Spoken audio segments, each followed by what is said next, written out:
বাঙালির রবিবার মানেই হচ্ছে পেট পুজো। সবাই সবার মতো করে পছন্দসই রান্না করা এবং সেগুলো বেশ মজা করে খাওয়া। নমস্কার বন্ধুরা, আশা করি তোমরা সবাই খুব ভালো আছো। আমিও খুব ভালো আছি। সম্পাস লাইফস্টাইলের আরও একটা নতুন ভিডিওতে তোমাদের সবাইকে স্বাগত। আর আজ হলো রবিবার, আর রবিবারের সকালটা সপ্তাহের অন্য দিনগুলোর থেকে সম্পূর্ণ আলাদা হয়। আজকে সকালেও অনেকটা ভোরবেলায় উঠে করে রেখেছি ভিডিওটা এডিটিং, কারণ আজকে ভেবেছি যেহেতু রবিবার দুপুরবেলাটা একটু রেস্ট নেব, তো তাই দুপুরের কাজটা সকালে তাড়াতাড়ি উঠে সেরে রেখেছি। তারপরে নিচে টুকটাক কিছু কাজ কমপ্লিট করে চলে এসেছিলাম উপরে বিছানাটা ভালো করে গুছিয়ে নিলাম। কিছু কাঁচা জামা কাপড় ছিল, সেগুলো তুলে রাখা ছিল, সেগুলো একবারে ভাঁজ করে রেখে গুছিয়ে রাখছি। তারপরে নিচে গিয়ে রান্নার কাজে হাত দেব। এডিটিং করতে গিয়ে হঠাৎ একটা কথা মাথায় এলো যে রবিবারটা যেন আমাদের রিভার্সে চলে। প্রত্যেক দিন যে কাজগুলো আগে করি আর যে কাজটা পরে করি, রবিবার দিন অদ্ভুতভাবে কাজগুলো পুরো উল্টে যায়। প্রত্যেক দিনই সকালবেলা উঠেই আমাকে রান্নাঘরে যেতে হয়, রান্না বান্না আগে কমপ্লিট করে তারপরে উপরে আসি। বিছানা গোছানো, জামা কাপড় মেলা, কাচাকুচি, ঘরদোর পরিষ্কার, এই সমস্ত কাজগুলো চলতে থাকে। তবে রবিবার দিন সম্পূর্ণ ব্যাপারটা উল্টো হয়ে যায়। প্রথমে আসি উপরের কাজ সমস্ত কমপ্লিট করে শেষে আরম্ভ হয় রান্নার কাজটা। পুরোপুরি উল্টো। বেশ ভালোই লাগে। সপ্তাহের প্রত্যেকটা দিন যদি একই রকম চলতে থাকে, একই রুটিনে, তাহলে তো একটু একঘেয়েমি আসতে বাধ্য। তো উপরে সমস্ত কাজ কমপ্লিট করে নিচে এলাম ব্রেকফাস্টের জন্য ব্যবস্থা করতে। আর তোমরা তো জানোই রবিবার দিন সকালে জলখাবারটা একটু আলাদাভাবেই করার চেষ্টা করি। সকালে বানিয়েছি কালো জিরে ফোড়ন দিয়ে আলুর তরকারি, আর বানাচ্ছি 3 কোনা পরোটা। তবে পরোটা গোল বানালেও হয়, 3 কোনা পরোটাটা আমার যেন দেখতে বেশি ভালো লাগে। তো এই যে দেখো সকালের খাবার রেডি। বাবানকে আর তোমাদের দাদাভাইকে দিয়ে দিয়েছি। বাবা মুড়ি খেয়েছে, আমিও মুড়ি খেয়েছি।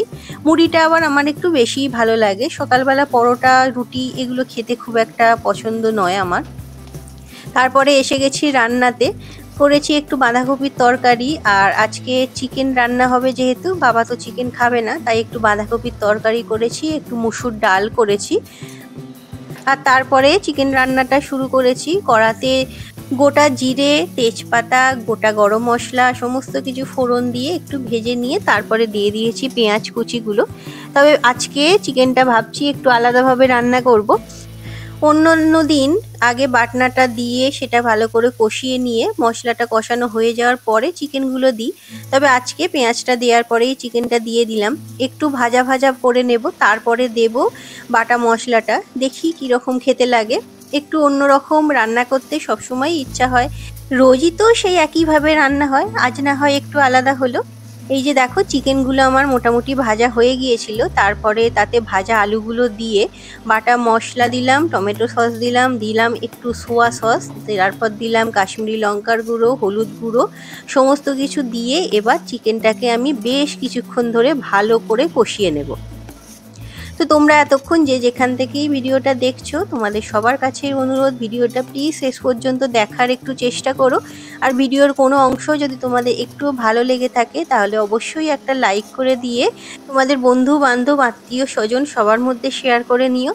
আর তুমি যদি আমার পরিবারে আজ নতুন হও তাহলে অবশ্যই চ্যানেলটা সাবস্ক্রাইব করে নিয়ে আমার এই ছোট্ট পরিবারের সদস্য হওয়ার আমন্ত্রণ রইল। আর তোমাদের সাথে কথা বলতে বলতেই চিকেনটা আমার এখানে মোটামুটি কষানো হয়ে গেছে, ভালোই তেল ছেড়ে দিয়েছে। নুনটাও দিয়ে দিয়েছি পরিমাণ মতো। তবে আজকে চিকেনটা ঝোল খুব একটা করবো না। চিকেনে আমি সাধারণত ঝোল খুব একটা রাখি না, একটু মাখামাখাই করি। আর আজকে ডালটাও একটু বেশি করে করেছি, তো ওই দিয়ে খাওয়া হয়ে যাবে, ভাবছি ঝোলটা বেশি করব না। তো এই যে দেখো চিকেনটা আমার ভালোভাবে কষা হয়ে গেছে। আর যেহেতু একটু সোয়া সস দিয়েছি, চিকেনের কালারটা কিন্তু খুব সুন্দর এসেছে। আর একটু কিছুক্ষণ ভালো করে এটা কষিয়ে নেব। আর ওদিকে দেখো গরম জল করতে দিয়েছি সসপ্যানে। গরম জল দিয়ে আজকে পুরোপুরি চিকেনটা কষিয়েছি। অনেকেই বলে যে রান্না করার সময় নাকি ঠান্ডা জল দিলে রান্নার টেস্ট নষ্ট হয়ে যায়, তো তাই আজকে একটু গরম জল বানিয়ে নিয়েছিলাম। আর এখানে মাংসটা ফুটে ওঠার পরে এই যে ধনেপাতা বাটাটা দিয়ে দিলাম। ধনেপাতা কুচি দেওয়ার থেকে আমার বেটে দিতেই বেশি ভালো লাগে, কারণ তাতে ফ্লেভারটা খুব সুন্দর হয়। আর আজকের রান্না তো আমার কমপ্লিট। তো এখানে ভাত আছে, আর এখানে আছে এই যে চিকেনটা, কি সুন্দর রঙে হয়েছে দেখো এটা। আর এখানে আছে এই যে পেঁয়াজ ফোড়ন দিয়ে একটু মসুর ডাল। এখানে একটা রুটি করেছি, এটা আমি খাবো দুপুরে তার জন্য। আর এখানে আছে একটু বাঁধাকপির তরকারি। ব্যাস এই হলো আজকে দুপুরের মেনু। দুপুরে খুব একটা বেশি কিছু আর আজকে করিনি।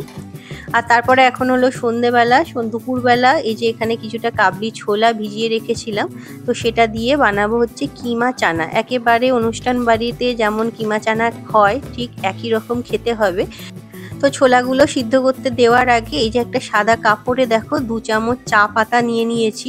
নিয়ে ভালো করে কাপড়টা বেঁধে নিয়ে এটা প্রেসার কুকারের মধ্যে দিয়ে দেব।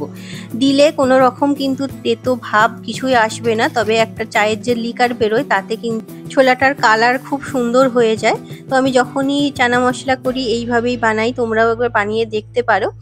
আর ওখানে যতক্ষণ ছোলাটা সিদ্ধ হচ্ছে, এখানে বাবা দুপুরবেলা কিছু মেথির শাক এনেছিল, তো সেগুলো ছাড়িয়ে নিচ্ছি। ভাবছি আজকের রাত্রেবেলা একটু মেথির পরোটা বানাবো। তো মেথি পাতাগুলো ওর জন্য প্রথমেই ভালো করে ছাড়িয়ে নিচ্ছি। সব কটা লাগবে না, তবে যেটুকু লাগবে সেটুকু ছাড়িয়ে নিচ্ছি, বাকিটা অন্যদিন রান্না হবে।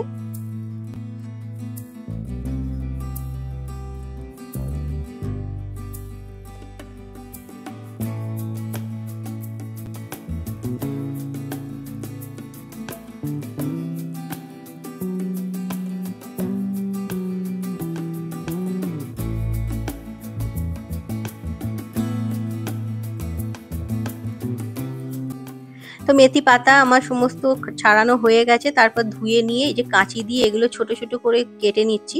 তবে মেথি পাতা যেহেতু খুব ছোট ছোট হয়, এটাকে আলাদাভাবে কাটাটা একটু সমস্যা, তাই কাঁচি দিয়েই কেটে নিয়েছিলাম একদম ছোট ছোট। যতটা ছোট সম্ভব তোমরাও কেটে নেবে সেইভাবে। আর তারপর এই যে দেখো এখানে একটা কড়াই বসিয়ে দিয়েছি, তার মধ্যে দিয়ে দিয়েছি গোটা জিরে আর শুকনো লঙ্কা। এটাকে ভালো করে শুকনো খোলাতেই ভেজে নেব। ভেজে নিয়ে এটাকে তারপর গুঁড়ো করে নেব।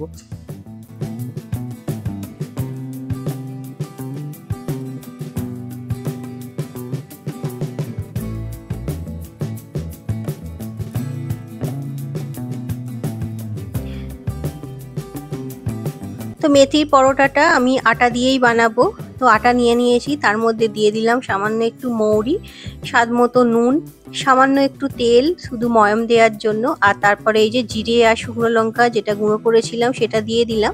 আর তারপরে মেথি পাতাগুলো দিয়ে আটাটাকে ভালো করে মাখিয়ে নেব। একেবারে রুটি করার জন্য যেভাবে আমরা আটা মাখি সেইভাবেই বানাবো, বেশি নরম বা বেশি শক্ত নয়। যেভাবে পরোটা করার জন্য বা রুটি করার জন্য আমরা আটা মেখে থাকি সেই একইভাবে কিন্তু এটা বানাবো। আর এই সময় একটু হলুদ দেয়া যেতে পারে কালারের জন্য, তবে আমি দিতে ভুলে গিয়েছিলাম। তো তারপরে ওর জন্য দেখো একটা বাটিতে জল দিয়ে একটু হলুদ গুলে নিয়েছি, গুলে সেটা মিশিয়ে দিলাম। এরপরে আটাটা ভালো করে মেখে নিলে কালারটা এসে যাবে। হলুদ কালারটা দিলে পরোটাটা দেখতে অনেক সুন্দর হয়। এই যে দেখো আটাটা আমার মাখা হয়ে গেছে মোটামুটি, আর হলুদটাও কিন্তু খুব সুন্দরভাবে মিশে গেছে। তো হলুদটা তোমরা আগেই দিয়ে দিতে পারো, সেটাই ভালো। আমি ভুলে গিয়েছিলাম বলে পরে জল দিয়ে মিশিয়ে দিলাম। তো আটাটা মাখা হয়ে গেছে, এটা কিছু রেস্টে রেখে দেব। আর তারপরে এখানে চলো আগে বানিয়ে নিই কিমা চানাটা। কড়াইতে তেল দিয়ে তার মধ্যে গোটা গরম মশলা, জিরে আর তেজপাতা ফোড়ন দিয়ে দিয়েছি। তোমরা চাইলে শুকনো লঙ্কাও দিতে পারো, তবে আমি দিইনি। আর তারপরে পেঁয়াজ দিয়ে পেঁয়াজটা ভালোভাবে ভেজে নিয়েছি। তারপরে এখানে দিয়ে দিলাম এই যে আদা, রসুন, জিরে আর কাঁচা লঙ্কা বাটা। দিয়ে দিলাম চানা মশলা, একটু গোলমরিচের গুঁড়ো, একটু হলুদ গুঁড়ো, একটু কাশ্মীরি লঙ্কার গুঁড়ো আর একটু পরিমাণ মতো টমেটো সস দিয়ে তারপরে মশলাটা ভালোভাবে কষিয়ে নেব। তো মশলা মোটামুটি কষে এসছে। তারপরে এই যে চিকেন কিমাগুলো এর মধ্যে দিয়ে দিলাম। দিয়ে তারপরে সামান্য পরিমাণে একটু জল দিয়ে এই চিকেনের কিমাটা একটু কষিয়ে নেব। চানা মশলা আমরা প্রায় সবাই বাড়িতে করেই থাকি, তবে আমি যেভাবে দেখালাম সেইভাবে তোমরা একবার বাড়িতে করে দেখতে পারো। স্বাদ এবং রং দুটোই কিন্তু একেবারে অনুষ্ঠান বাড়ির মতোই হবে। এই যে দেখো প্রেসার কুকারে ছোলাগুলো সিদ্ধ হয়ে গেছে, আর দেখতেই পাচ্ছ কালারটা কিন্তু অনেকটাই চেঞ্জ হয়ে গেছে। পুরোপুরি রান্না হওয়ার পর কিন্তু কালারটা আরও চেঞ্জ হয়ে যাবে। আর তারপরে চিকেনটা তো কষানো হয়ে গিয়েছিল, তো ছোলাগুলো দিয়ে দিলাম স্বাদ মতো নুনটা আগে না দেওয়াই ভালো চিকেন কষাবার সময়, তাহলে পরে মাপটা ঠিকঠাক নাও হতে পারে, তাই জল দেওয়ার পরেই নুনটা দিলাম। আর এই যে কিমা চানা আমাদের রেডি আজকে। তো চলো এবার মেথির পরোটাটা বানিয়ে নেওয়া যাক। এই যে দেখো আটাটা তো আমি মেখে রেখে দিয়েছিলাম, বেশ সুন্দর কিন্তু নরম হয়ে গেছে। তারপরে লেচি কেটে নিচ্ছি। নর্মালি আমরা রুটির জন্য যেরকম লেচি বানাই তার থেকে একটু বড় সাইজেরই বানাবে, তাহলে পরোটাটা একটু মোটা হবে আর খেতেও বেশ ভালো লাগে, কারণ বেশি পাতলা হয়ে গেলে একটু রুটির মতো হয়ে যাবে। কারণ আমি আজকে পরোটাটা কিন্তু একদম অল্প তেল দিয়েই করব। প্রথমে ভালো করে শিখে নিয়ে তারপরে তেল দেব। পুরোপুরি যদি তেল দিয়ে ভেজে পরোটাটা করতে হয় তাহলে অনেকটাই তেল লেগে যায়।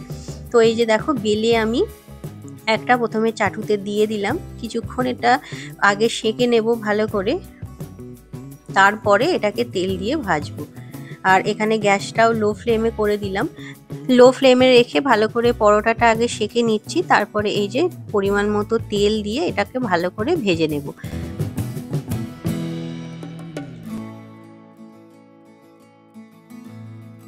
এখন শীতের মরশুমে বাজারে কিন্তু মেথির শাক বেশ ভালোই পাওয়া যাচ্ছে।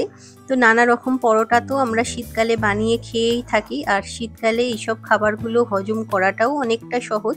তো তাই তোমরা একবার বাড়িতে অবশ্যই মেথি দিয়ে এইভাবে পরোটা বানিয়ে দেখতে পারো। তবে মেথির পরোটার সঙ্গে সাধারণত চাটনি, দই এসবগুলো একটু বেশি ভালো লাগে, তবে আমাদের বাড়িতে কেউ ওগুলো খুব একটা পছন্দ করে না, তাই একটু কিমা চানা বানিয়েছিলাম। আর মেথি পরোটার সঙ্গে কিমা চানাও কিন্তু দুর্দান্ত লাগছিল। তোমরা অবশ্যই একবার ট্রাই করে দেখো বাড়িতে। তো এই হলো ফাইনাল লুক মেথির পরোটা আর কিমা চানা। তো আজকে ভিডিওটা এখানেই শেষ করলাম, আশা করি তোমাদের ভালো লেগেছে। আবার দেখা হবে পরের ভিডিওতে। ততক্ষণ সবাই ভালো থেকো, সুস্থ থেকো আর খুব আনন্দে থেকো। টাটা।